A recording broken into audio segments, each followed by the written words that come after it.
Bine v-am găsit, dragii mei din Zodia Fecioară, oriunde v-ați afla.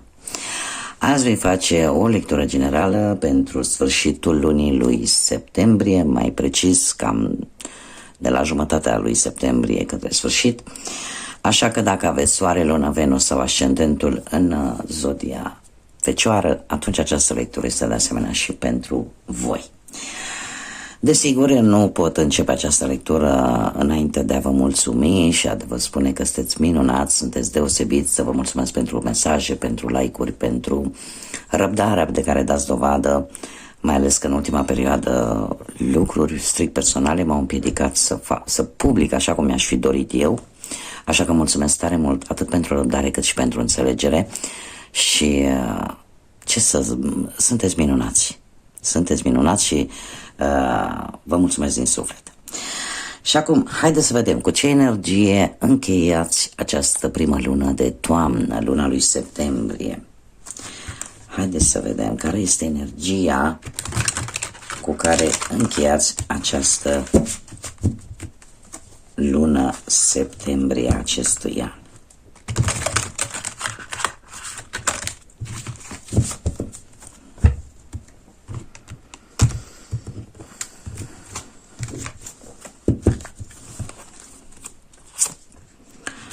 Și avem un 9 de primăvară sau un 9 de bâte. Dragilor, e posibil ca la un moment dat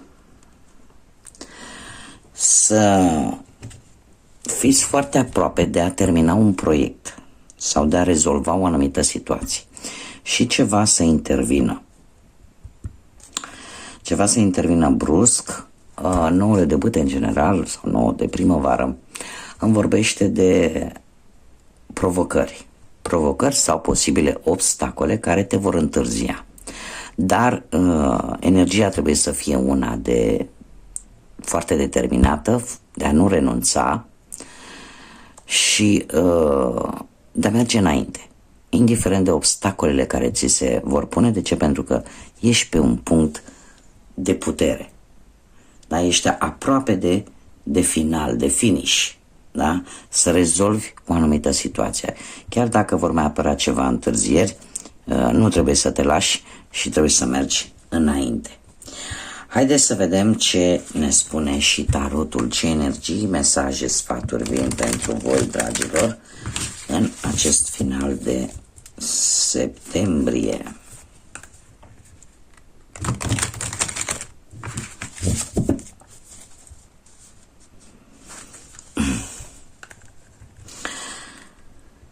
E posibil ca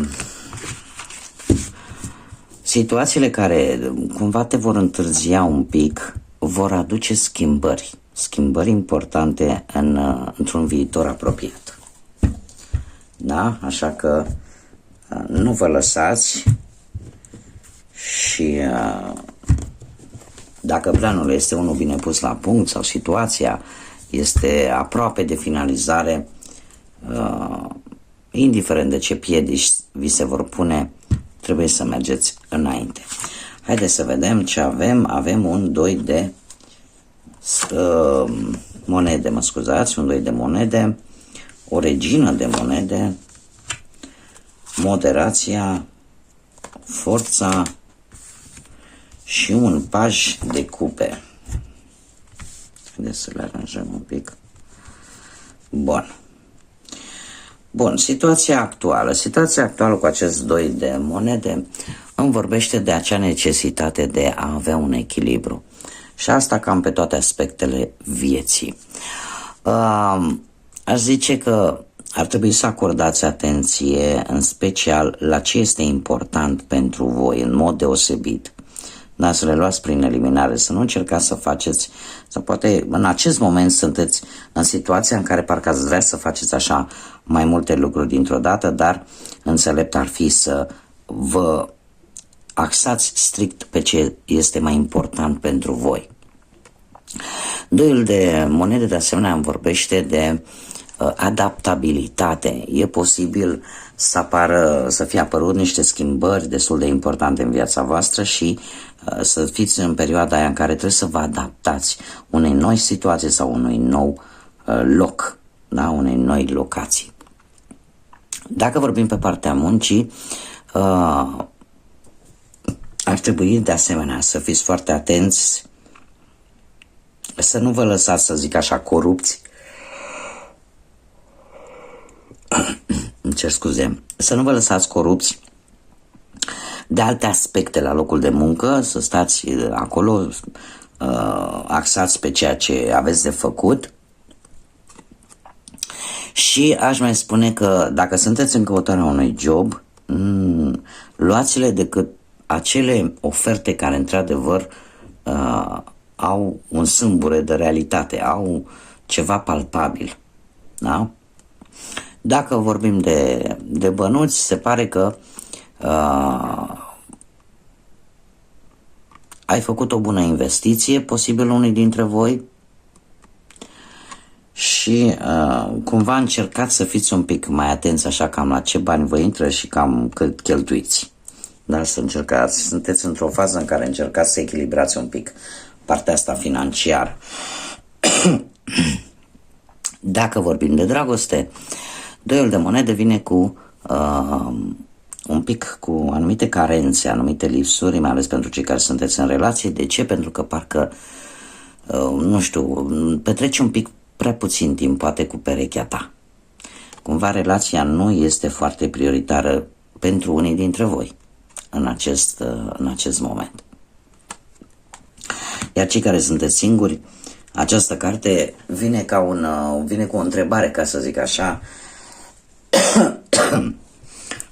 Nu ai cum să ai pe cineva dacă tu nu-ți faci timp. Ceva de genul ăsta. Bun, ce nu mai prezintă așa multă importanță pentru voi, cel puțin în această perioadă, și avem o regină de monede. Cineva dintr-o zodie de pământ, la fel ca și voi, Taur, Fecioară sau Capricorn, posibil să fie, nu știu, cineva care în general are mereu ceva resurse puse deoparte, fără să știe nimeni. Poate fi o mamă, poate să fie cineva important pentru tine, o fire independentă, o fire în care planul material este foarte important. Eu aș zice că ori este o persoană poate care ține de viața familiară sau relațională, sau cumva ai avut de gând să schimbi jobul, dar ai cam renunțat. Nu știu, cineva probabil mai în vârstă ca tine a avut un rol important, poate în viața ta profesională, așa că totuși schimbarea asta de job, nu știu dacă o să se mai facă, e un pic pe plan secund acest lucru. Dacă vorbim de dragoste, nu ești într-un moment în care să vrei să te distrezi, în care să vrei să ieși poate cu perechea ta, nu te simți foarte ok cu acest lucru.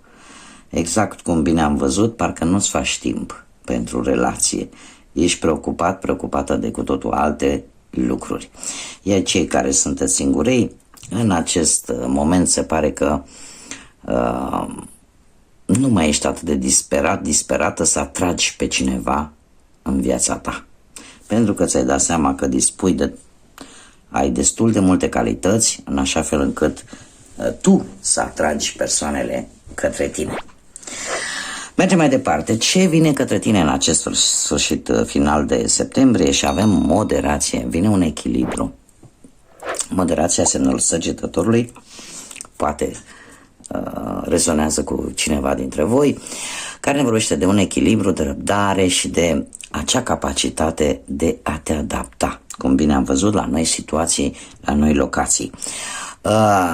Se pare că vor apărea situații în care vei evita complet conflictele și poate chiar vei fi pus în situația de a da niște sfaturi destul de bune unor alte persoane, să fii așa un bun sfătuitoare. Pe partea profesională se pare că munca e destul de stabilă, o colaborare destul de bună.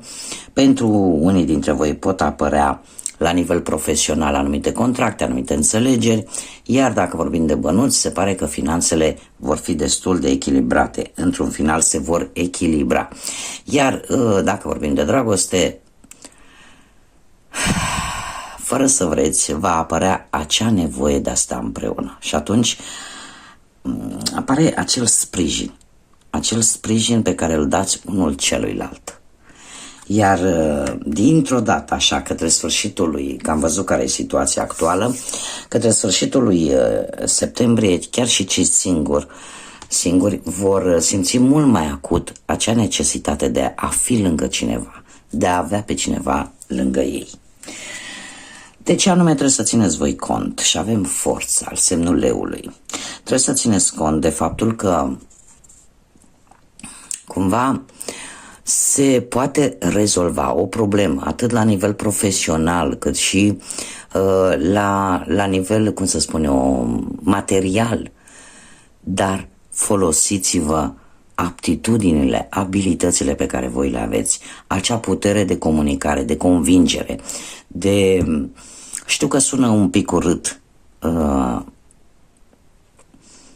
acea putere de a manipula, ca să zic așa, ca lucrurile, situațiile cumva să fie în favoarea voastră. Forța ne vorbește de forța interioară, nu ne vorbește de forța fizică, ne vorbește de capacitățile psihice pe care le avem fiecare dintre noi în momentul în care vrem să obținem ceva. Ne vorbește de acea determinare, de acel curaj și acea organizare pe care o avem fiecare în momentul și de care facem uz atunci când vrem să obținem ceva. Iar tu trebuie să ții cont de toate aceste lucruri și să le folosești în favoarea ta.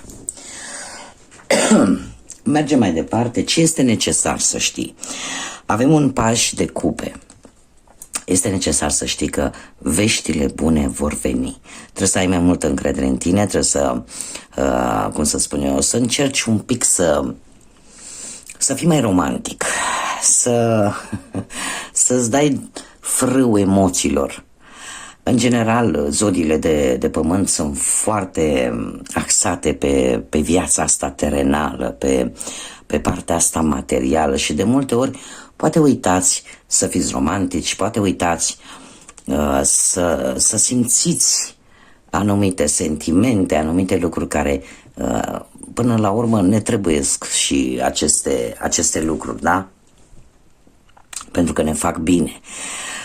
Așa că este necesar să știi cu acest paș de cupe că lucrurile se vor îmbunătăți și la nivel profesional și la nivel material, da? Vor posibil să rezolvați anumite datorii, anumite plăți, dacă vorbim de bani, dar, cum am mai spus, ai mai multă încredere în tine și, nu știu, încearcă să socializezi mai mult, încearcă să te manifesti un pic mai mult, poate, dacă vorbim la nivel de pereche, de exemplu, încearcă să-ți arăți sentimentele, să le scoți la iveală, da? Pentru unii dintre voi sunt mari șanse ca o nouă relație să apară în viața voastră cu cineva mai tânăr decât voi, iar, cum am mai spus, în relație, alții pot avea parte de o naștere, de o nuntă sau o logodnă foarte serioasă, dar, în general, pajul de cupe, zodiile de apă, rac, pești sau scorpion, ne vorbește despre a începe să scoți la suprafață și, cum să spun eu, partea asta emoțional, sentimental. Haideți să vedem și un ultim mesaj pentru voi, dragilor, pentru dragii mei din Fecioară, în acest sfârșit de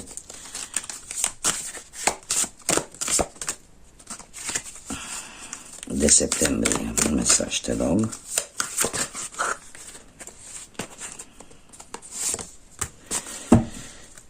Da, foarte interesant.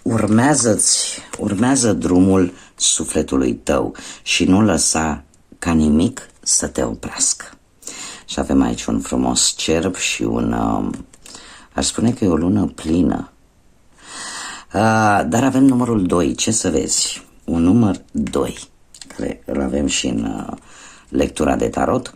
Numărul 2, care ne vorbește de acea necesitate de a trăi în pereche, de acea necesitate de a fi lângă cineva. Și am văzut că este foarte, foarte accentuată în cărțile pe care le-am văzut.